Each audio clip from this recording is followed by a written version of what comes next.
আসসালামু আলাইকুম। PHP object oriented programming টিউটোরিয়ালে আপনাকে স্বাগত জানাচ্ছি। গত পর্বে আমি অবজেক্ট ওরিয়েন্টেডের একটা ওভারভিউ নিয়ে আপনাদের সাথে আলোচনা করেছিলাম।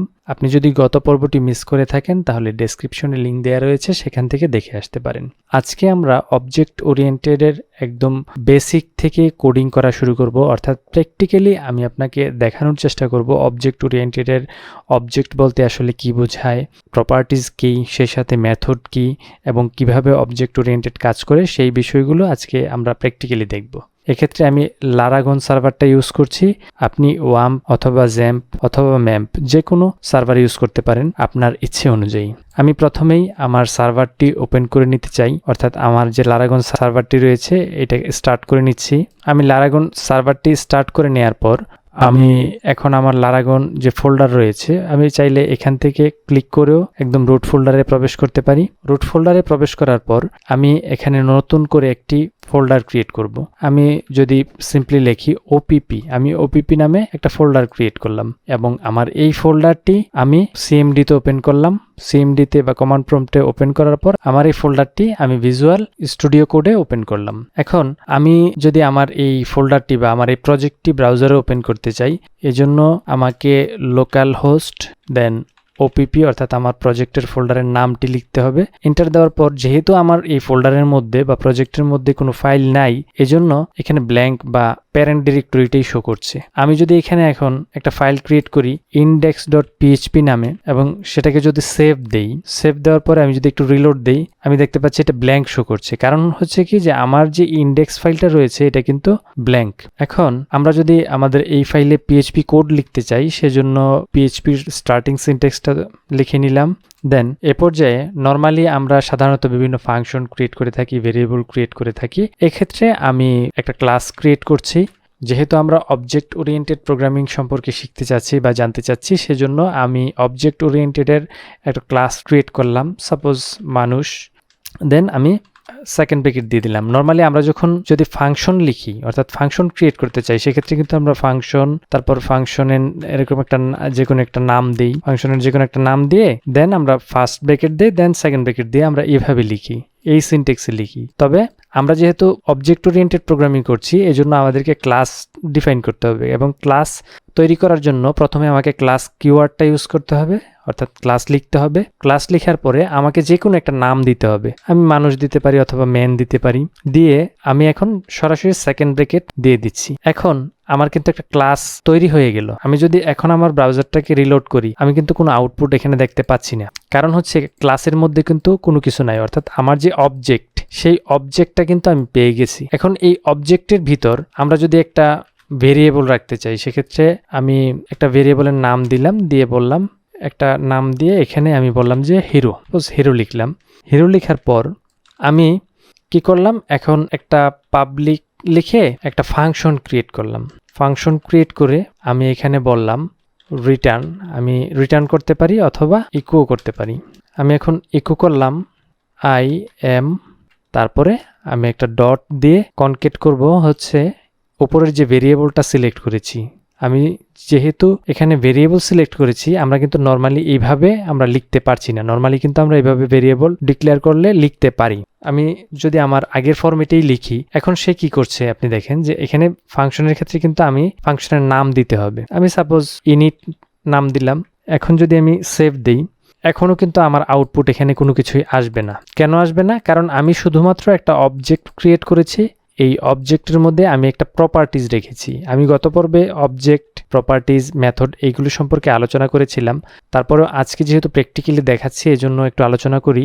অবজেক্ট বলতে মূলত এই ক্লাসটাকে বোঝায়। আমি যে ক্লাসটা ক্রিয়েট করেছি ম্যান নামে, এই ম্যানটাই হচ্ছে একটা অবজেক্ট। এই টোটাল জিনিসটাই হচ্ছে একটা অবজেক্ট। এখন এই অবজেক্টের ভিতরে প্রপার্টিজ বলতে এই ভেরিয়েবলগুলোকে বোঝাচ্ছে, অর্থাৎ এই ম্যানের যে পার্টসগুলো থাকবে, বিভিন্ন পার্টস থাকবে, বিভিন্ন ভ্যালু থাকবে, এই পার্টসগুলোই হচ্ছে প্রপার্টিজ। আর এই যে ফাংশনগুলো থাকবে ক্লাসের ভিতরে, এই ফাংশনগুলো হচ্ছে মেথড। কারণ কি মেথড সেই জিনিসটাকেই বোঝায় যেটা আসলে কোনো কিছু করতে পারে। আমি ফাংশনের মাধ্যমে এখানে ইকো করতে পারছি, এজন্য এই ফাংশনটা হচ্ছে একটা মেথড। সেম ভাবে আমি এই অবজেক্টের ভিতরে আরো অনেক প্রপার্টিজ এবং অনেক মেথড ক্রিয়েট করতে পারি। যাই হোক, আশা করি আমি আপনাদেরকে অবজেক্ট, প্রপার্টিজ এবং মেথড সম্পর্কে ক্লিয়ার একটা ধারণা দিতে পেরেছি। এখন আমরা এই যে ক্লাসটাকে ব্যবহার করা, সেই ব্যবহার করাটা শিখব এবং এই ব্যবহার করাটাকে বলা হয় ইনস্ট্যান্সিয়েট। অর্থাৎ আমরা এই ক্লাসটাকে ইনস্ট্যান্সিয়েট করব। সেটা কিভাবে করব? সেটা আমরা দুইভাবে করতে পারি। প্রথম ওয়ে হচ্ছে, সাপোজ আমি ম্যান নামে একটা ভেরিয়েবল ডিক্লেয়ার করলাম, দেন আমি ইকুয়াল সাইন দিয়ে আমি নিউ লিখে দেন লিখতে পারি ম্যান। এক্ষেত্রে আমার ফার্স্ট ব্র্যাকেট দিয়ে দেওয়াটা বেটার। ফার্স্ট ব্র্যাকেট নাও যদি দেই সেক্ষেত্রে আমার ক্লাসটা কিন্তু কাজ করবে। আমি যদি একটু আপনাদেরকে এক্সাম্পল হিসেবে দেখাই, আমি এখন কি করেছি, আমার এই যে ক্লাসটা, এই ক্লাসটা কিন্তু আমার মেন ভেরিয়েবলের মধ্যে আছে। এখন এই মেন ভেরিয়েবল থেকে আমি যদি আমার ক্লাসটাকে বের করে নিয়ে আসতে চাই, সেজন্য আমাদেরকে যেটা করতে হবে, hyphen then greater than use করতে হবে। অর্থাৎ আমরা যখন একটা অ্যারে থেকে ভ্যালু নিয়ে আসি সেক্ষেত্রে কিন্তু আমরা থার্ড ব্র্যাকেট ইউজ করি, বাট অবজেক্ট থেকে যখন আমরা ভ্যালু নিয়ে আসব তখন, অর্থাৎ অবজেক্ট থেকে আমরা মেথড নিয়ে আসব, তখন আমাদেরকে এই যে হাইফেন দেন গ্রেটার দেন এইটা ইউজ করতে হবে। ইউজ করার পরে আমি এখানে মেথডের নামটা দিয়ে দিলাম। মেথডের নামটা দিয়ে এখানে কিন্তু মেথডের নাম দেওয়ার পরে অবশ্যই ফার্স্ট ব্র্যাকেটটা দিয়ে দিতে হবে। দেওয়ার পরে এখন যদি আমি একটু রিলোড দিই, রিলোড দেওয়ার পরে একটা এরর দেখাচ্ছে, আনডিফাইন্ড ভেরিয়েবল। কারণ কি? কারণ হচ্ছে আমার এই ভেরিয়েবলটাকে সে চিনতে পারছে না। চিনতে পারে না কেন? কারণ আমাকে বলে দিতে হবে এই ভেরিয়েবলটা কোথায় আছে।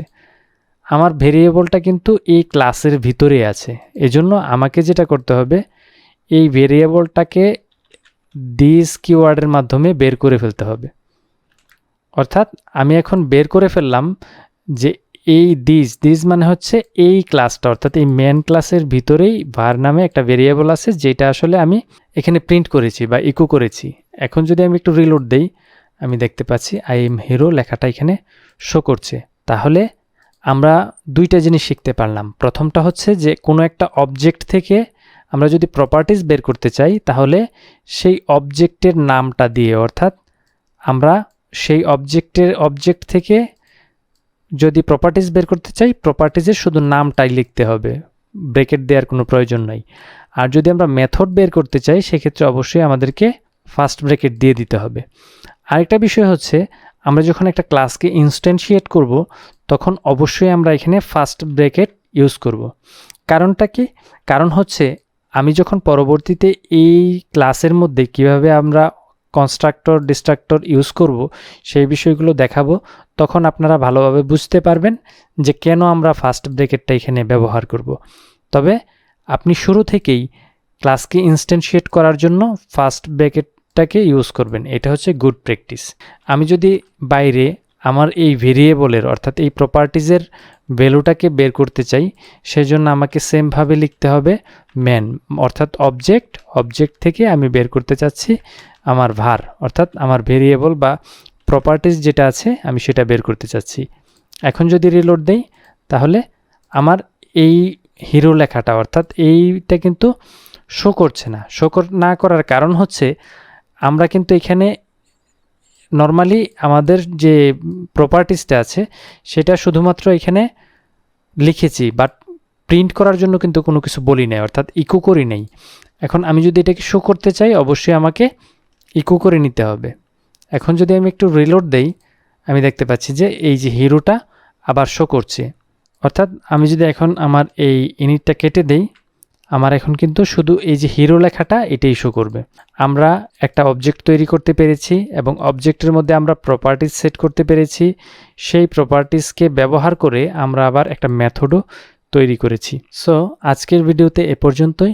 পরবর্তী ভিডিওতে আমি আপনাদের সাথে কিভাবে অবজেক্টের ভিতরে কনস্ট্রাক্টর ব্যবহার করতে হয় এবং ডিস্ট্রাক্টর ব্যবহার করতে হয় সেই বিষয়গুলো নিয়ে আপনাদের সাথে আলোচনা করব। সেই পর্যন্ত সবাই ভালো থাকবেন, সুস্থ থাকবেন। আল্লাহ হাফেজ।